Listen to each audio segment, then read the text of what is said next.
Hi ಹೇಗಿದ್ದೀರಾ ಎಲ್ಲರೂ? Hope ಎಲ್ಲರೂ ಚೆನ್ನಾಗಿದ್ದೀರಾ ಅನ್ಕೋತೀನಿ.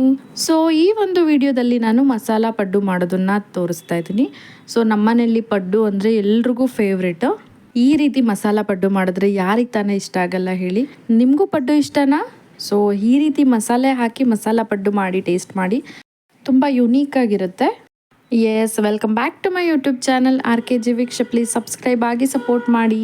ಸೊ ಎಲ್ರಿಗೂ ಗೊತ್ತಿರೋ ಹಾಗೆ ಪಡ್ಡು ಮಾಡಬೇಕು ಅಂದರೆ ಒಂದಿನ ಮುಂಚೆನೇ ಅಕ್ಕಿ ಉದ್ದಿನ ಬೇಳೆ ನೆನೆಸಿಟ್ಟು ರುಬ್ಬಿಟ್ಕೊಳ್ಬೇಕಾಗತ್ತೆ. ಸೊ ನಾನು ರುಬ್ಬಿ ಹಿಟ್ಟು ರೆಡಿ ಮಾಡಿ ಇಟ್ಕೊಂಡಿದ್ದೀನಿ. ಮಸಾಲ ಪಡ್ಡು ಮಾಡೋದಕ್ಕೆ ನಾನು ಏನೇನೆಲ್ಲ ಇಂಗ್ರೀಡಿಯೆಂಟ್ಸ್ ಯೂಸ್ ಮಾಡ್ತಾ ಇದ್ದೀನಿ ಅಂತ ಹೇಳ್ತೀನಿ ನೋಡಿ. 2 ಈರುಳ್ಳಿ ಚಿಕ್ಕದಾಗಿ ಕಟ್ ಮಾಡಿ ಇಟ್ಕೊಂಡಿದ್ದೀನಿ. ಹಾಗೆ ಸ್ವಲ್ಪ ಸಬಾಕ್ಷಿ ಸೊಪ್ಪು ಕೂಡ ಚಿಕ್ಕದಾಗಿ ಕಟ್ ಮಾಡಿ ಇಟ್ಕೊಂಡಿದ್ದೀನಿ. ಸ್ವಲ್ಪ ಕರಿಬೇವು ಕೂಡ ಚಿಕ್ಕದಾಗಿ ಕಟ್ ಮಾಡಿ ಇಟ್ಕೊಂಡಿದ್ದೀನಿ. ಒಂದು 5 ರಿಂದ 6 ಸ್ಪೂನು ಕಡಲೆ ಬೀಜ, ಸ್ವಲ್ಪ ಫ್ರೋಝನ್ ಬಟಾಣಿ, ಇದಿಲ್ಲ ಅಂದರೆ ಸ್ಕಿಪ್ ಮಾಡ್ಬೋದು. ನೆಕ್ಸ್ಟು 1 ಕ್ಯಾರೆಟ್ನ ತುರಿದಿಟ್ಕೊಂಡಿದ್ದೀನಿ. ಸ್ವಲ್ಪ ಕಾಯಿ ಪೀಸಸ್ನ ತೊಗೊಂಡಿದ್ದೀನಿ. ಈಗ ಒಂದು ಬಾಣಲಿನಲ್ಲಿ ಕಡಲೆ ಬೀಜ ಹಾಕಿ ಲೋ ಫ್ಲೇಮಲ್ಲಿ ಫ್ರೈ ಮಾಡ್ಕೊಳ್ಬೇಕು. ಲೋ ಫ್ಲೇಮಲ್ಲೇ ಯಾಕೆ ಅಂತ ನಾನು ಎಲ್ಲ ವಿಡಿಯೋದಲ್ಲೂ ಹೇಳ್ತಾ ಇರ್ತೀನಿ, ಬೇಗ ಕಪ್ಪಾಗಲ್ಲ ಅಂತ. ಸೊ ಇದಾಗಿದೆ, ಇದನ್ನೊಂದು ಕಡೆ ತೆಗೆದಿಟ್ಕೊಳ್ತಾ ಇದ್ದೀನಿ. ಅದೇ ಬಾಣಲಿನಲ್ಲಿ 3 ರಿಂದ 4 ಸ್ಪೂನ್ ಎಣ್ಣೆ ಹಾಕಿ ಅದಕ್ಕೆ ಸಾಸಿವೆ, ಜೀರಿಗೆ ಮತ್ತು ಕಟ್ ಮಾಡಿರೋವಂಥ ಕರಿಬೇವಿನ ಸೊಪ್ಪು ಎಲ್ಲನೂ ಹಾಕಿ ಫ್ರೈ ಮಾಡಿಕೊಂಡು ಅದಕ್ಕೆ ಈರುಳ್ಳಿ ಹಾಕ್ಕೊಳ್ತಾ ಇದ್ದೀನಿ. ಈರುಳ್ಳಿ ಹಾಕ್ಕೊಂಡು ನೆಕ್ಸ್ಟು ಸಬಾಕ್ಷಿ ಸೊಪ್ಪು ಮತ್ತು ಬಟಾಣಿನ ಹಾಕ್ಕೊಳ್ತಾ ಇದ್ದೀನಿ. ಇನ್ ಕೇಸ್ ಬಟಾಣಿ ಇಲ್ಲ ಅಂದರೆ ಕರಿಬೇವು ಹಾಕ್ಕೊಂಡಾಗ ನಾವು ಕಡಲೆಬೇಳೆ ಕೂಡ ಹಾಕ್ಕೊಳ್ಬೋದು, ಅದು ಕೂಡ ಟೇಸ್ಟು ಚೆನ್ನಾಗಿರುತ್ತೆ. ಸೊ ಇಷ್ಟನ್ನು ಕೂಡ ಫಸ್ಟು ಚೆನ್ನಾಗಿ ಫ್ರೈ ಮಾಡ್ಕೊಳ್ಬೇಕು. ಈರುಳ್ಳಿ ಎಲ್ಲ ಸಾಫ್ಟ್ ಆಗಬೇಕು. ಸೊ ಬಟಾಣಿ ಕೂಡ ಇಲ್ಲೇ ಬೇಯಬೇಕಲ್ವ, ಹಾಗಾಗಿ ಫಸ್ಟ್ ಇದು ಚೆನ್ನಾಗಿ ಫ್ರೈ ಮಾಡ್ಕೊಳ್ಬೇಕು. ನೆಕ್ಸ್ಟು ಕ್ಯಾರೆಟ್ ತುರಿನ ಹಾಕ್ಕೊಳ್ತಾ ಇದ್ದೀನಿ. ಕ್ಯಾರೆಟ್ ತುರಿ ಹಾಕ್ಕೊಂಡು ಚೆನ್ನಾಗಿ ಮಿಕ್ಸ್ ಮಾಡ್ಕೊಳ್ಬೇಕು. ಪಡ್ಡು ಯಾರಿಗೆ ತಾನೇ ಇಷ್ಟ ಆಗಲ್ಲ ಹೇಳಿ? ಚಿಕ್ಕವರಿಂದ ದೊಡ್ಡವ್ರ ತನಕ ಎಲ್ಲರೂ ಕೂಡ ಇಷ್ಟಪಟ್ಟು ತಿಂತಾರೆ. ಇನ್ನು ಈ ರೀತಿ ಮಸಾಲ ಪಡ್ಡು ಮಾಡಿದ್ರೆ ಇಷ್ಟ ಇಲ್ಲದೇ ಇರೋರು ಕೂಡ ಇಷ್ಟಪಟ್ಟು ತಿಂತಾರೆ.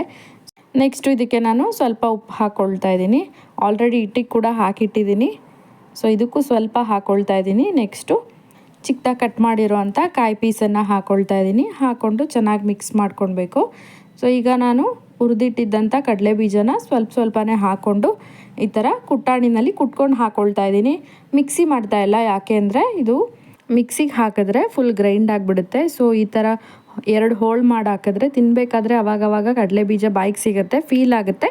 ಟೇಸ್ಟು ಕೂಡ ತುಂಬಾ ಚೆನ್ನಾಗಿರುತ್ತೆ. ಸೊ ಹಾಗಾಗಿ ಸಿಪ್ಪೆ ಜೊತೆಗೆ ಹಾಕ್ತಾಯಿದ್ದೀನಿ ನಾನು, ಸಿಪ್ಪೆ ಸಪ್ರೇಟ್ ಮಾಡ್ತಿಲ್ಲ. ಕುಟ್ಟಿರೋ ಕಡಲೆ ಬೀಜ ಎಲ್ಲ ಒಗ್ಗರಣೆಗೆ ಹಾಕ್ಕೊಳ್ತಾ ಇದ್ದೀನಿ. ಸೊ ಈ ಒಂದು ಮಸಾಲ ಪಡ್ಡುಗೆ ನಾನು ಗ್ರೀನ್ ಚಟ್ನಿ ಮಾಡ್ತಾಯಿದ್ದೀನಿ. ಅದಕ್ಕೆ ಸ್ವಲ್ಪ ಕಾಯಿ ಸ್ಲೈಸ್ ಮಾಡಿ ಇಟ್ಕೊಂಡಿದ್ದೀನಿ. ಹಾಗೆ ಕರಿಬೇವಿನ ಸೊಪ್ಪು, ಕೊತ್ತಂಬರಿ ಸೊಪ್ಪು, ಹಸಿಮೆಣಸಿನ್ಕಾಯಿ, ಬೆಳ್ಳುಳ್ಳಿ, ಹಾಗೆ ಹುಣಸೆಹಣ್ಣು, ಜೊತೆಗೆ ಹುರಿಗಡಲೆ ಹಾಗೆ ಕಡಲೆ ಬೀಜ ತೊಗೊಂಡಿದ್ದೀನಿ, ಹುರಿದಿರೋ ಅಂಥ ಕಡಲೆ ಬೀಜ. ಈಗ ಇದೆಷ್ಟನ್ನು ನಾನು ಮಿಕ್ಸಿ ಜಾರಲ್ಲಿ ಹಾಕ್ಕೊಂಡು ಸ್ವಲ್ಪ ಉಪ್ಪು ಹಾಕ್ಕೊಂಡು ಅದಕ್ಕೆ ಸ್ವಲ್ಪ ನೀರು ಹಾಕ್ಕೊಂಡು ಗ್ರೈಂಡ್ ಮಾಡ್ಕೊಳ್ತಾ ಇದ್ದೀನಿ. ಮಸಾಲ ಪಡ್ಡುಗೆ ಈ ಗ್ರೀನ್ ಚಟ್ನಿ ತುಂಬ ಒಳ್ಳೆ ಕಾಂಬಿನೇಷನ್. So grind ಮಾಡಾಗಿದೆ. ಇದನ್ನು ಒಂದು ಬೌಲಿಗೆ ತಕ್ಕೊಂಡು ಇದಕ್ಕೂ ಕೂಡ ಒಗ್ಗರಣೆ ಹಾಕ್ಕೊಳ್ತಾ ಇದ್ದೀನಿ.